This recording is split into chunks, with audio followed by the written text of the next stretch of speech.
Let me tell you something. If they're suddenly ignoring you, baby, they've already started noticing your power.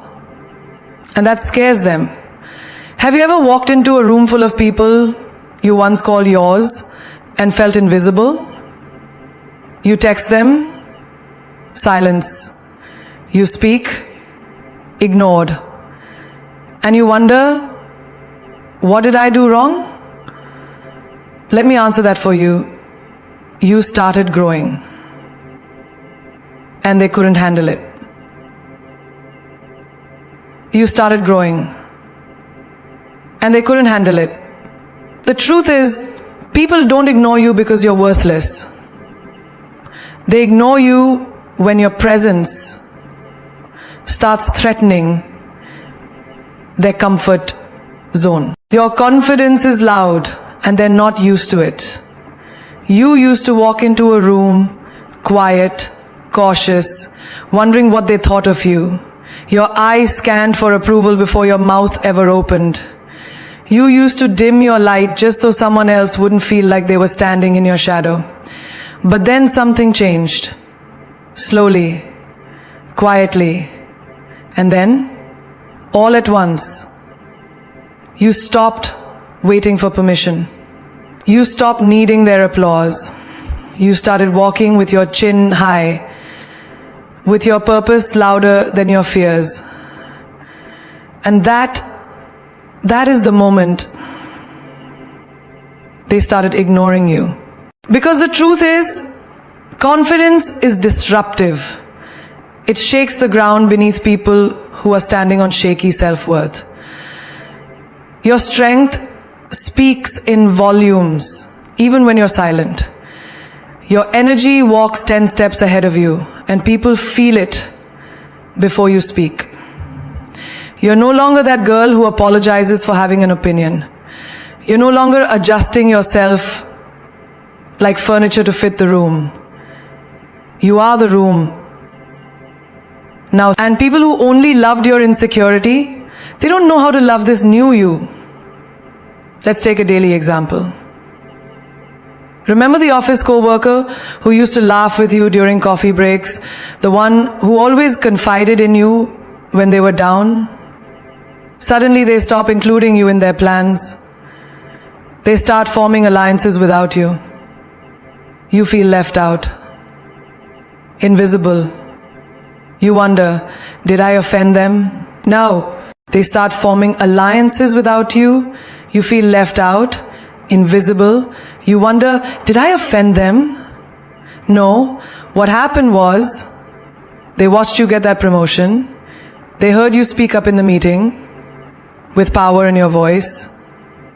They noticed how your clothes started matching your ambition.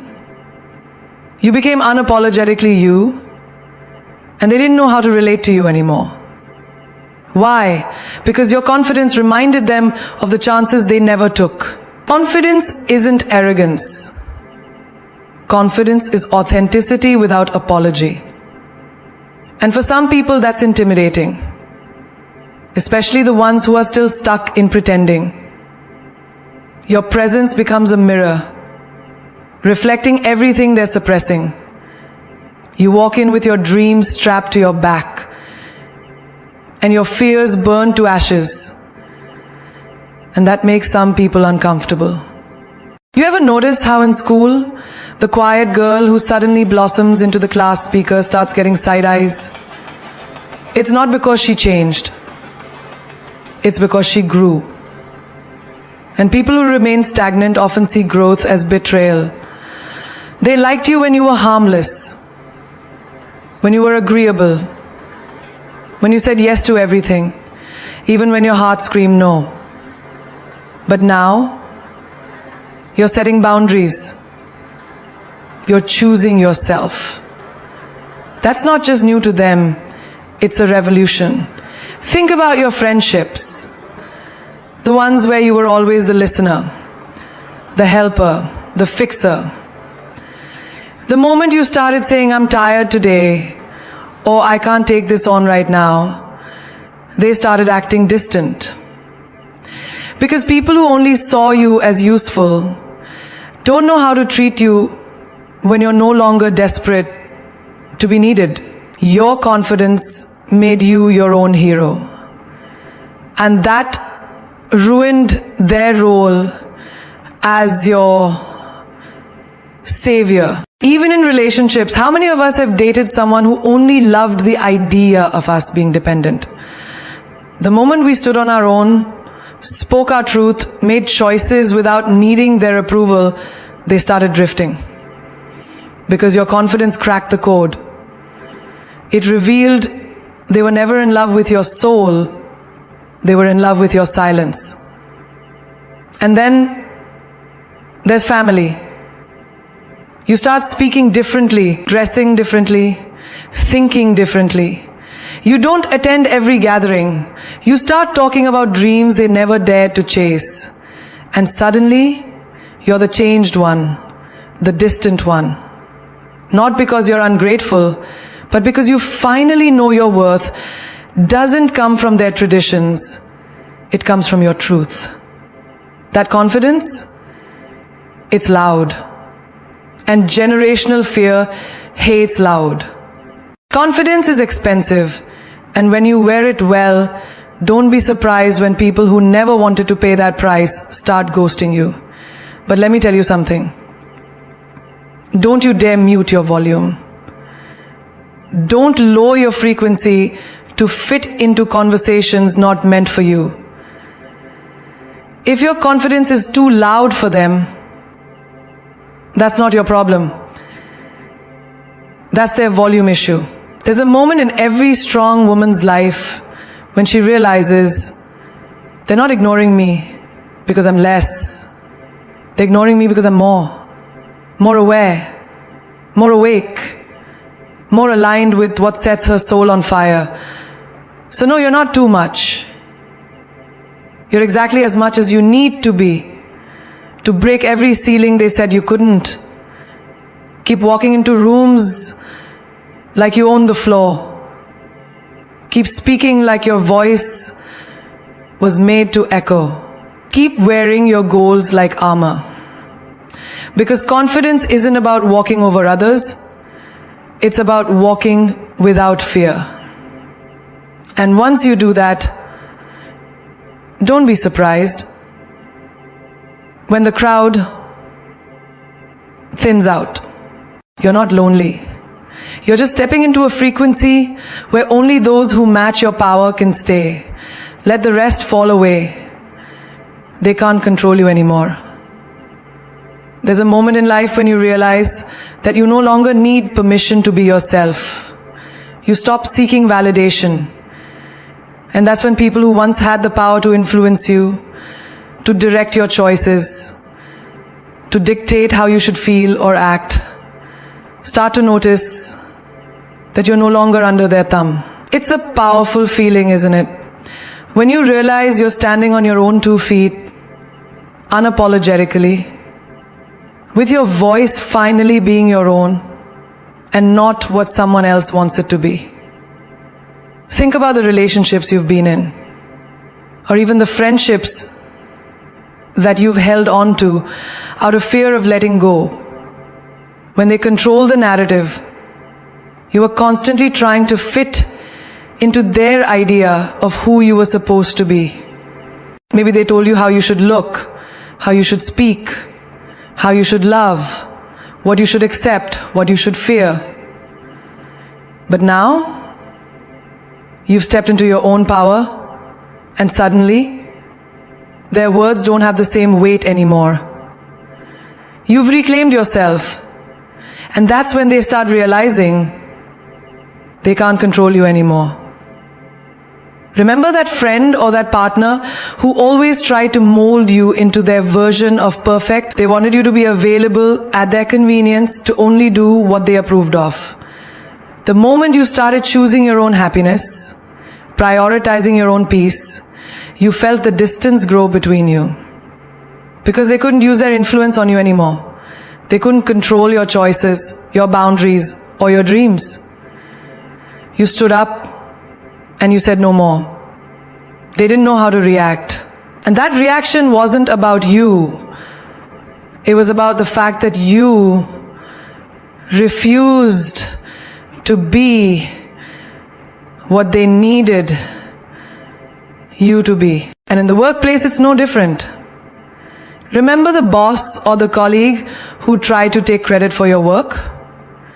The ones who used your hard work to advance their own agendas? The ones who constantly told you to play it safe and follow the rules?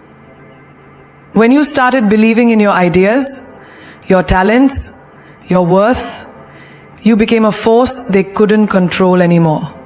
They saw you rise, and instead of congratulating you, they tried to pull you back down with their criticism, with their limiting beliefs. But here's the thing, they can't control you anymore, because you've stopped seeking their approval. You no longer need their validation to keep moving forward.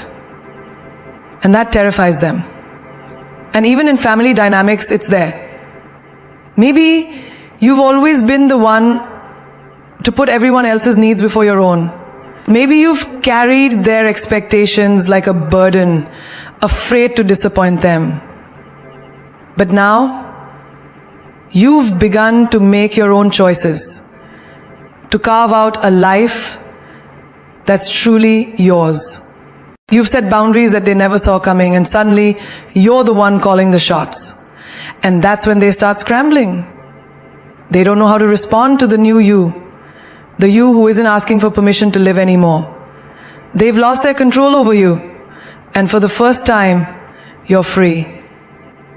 When you start thinking for yourself, acting for yourself, and walking your path, the people who used to think they could control you, they're the ones who lose their power. You stop being the puppet and start becoming the master of your own life. They can't pull your strings anymore because you've severed the ties that once held you in place. And that's not something anyone can control. You are unstoppable when you stand firm in your truth and your independence. Your power is yours, and no one has the right to take it from you again. You're no longer convenient. There was a time when you molded yourself to fit into every situation, every conversation, every relationship. You made yourself available whenever someone needed you, and you gave without hesitation, often at the expense of your own well-being. You said yes even when your heart screamed no, because you feared disappointing others. You made yourself convenient because you thought that's how you would be loved, how you would be accepted, how you would be needed. You thought if you kept showing up for them, they would keep showing up for you. But here's the truth, people don't value convenience, they value what costs them something. When you stop being easy to access, when you stop being the person everyone could turn to for free favors, for emotional labor, for a listening ear at all hours, that's when the real change began. You started setting boundaries. You stopped being available 24/7 to fix everyone else's problems, to adjust your setting boundaries. You stopped being available 24/7 to fix everyone else's problems, to adjust your schedule around their needs, to sacrifice your peace for their comfort. And guess what? Suddenly you became a little less convenient. You were no longer just a phone call away when someone needed to dump their drama. You weren't always the person to call for a last-minute favor. You weren't the one who jumped to make their life easier while yours fell apart in the background. Take a moment to think about those friendships where you were always the one to initiate plans, the one to support, the one to give. It felt good at first, right? It felt like you were needed, like you were the glue that held everything together. But slowly you realized that the more you gave, the more they took. And when you started saying no, when you started prioritizing yourself, suddenly the text messages stopped, the invites slowed down, the check-ins became less frequent. Why? Because your value to them was tied to your availability, your willingness to be at their service, to be their emotional caretaker, their backup plan. And once you weren't convenient anymore, they didn't know how to handle it. Think about the workplace. How many times did you say yes to extra work, even when it wasn't in your job description, just to help out? How often did you stay late, go above and beyond, stretch your limits to make someone else's job easier? And did they notice? Probably not. They took your dedication for granted, and they expected you to be there whenever they called. But once you set your boundaries, once you stopped being the go-to person for everything, things changed. They didn't call on you as much. They didn't value your time as much. And that's when you realize your worth was never in your availability. Your worth was always in your expertise, your passion, your drive. Even in romantic relationships, you've probably been the one who always made the first move, always adjusted your life to fit someone else's, always put your dreams on the back burner to accommodate theirs. But when you decided that you were important,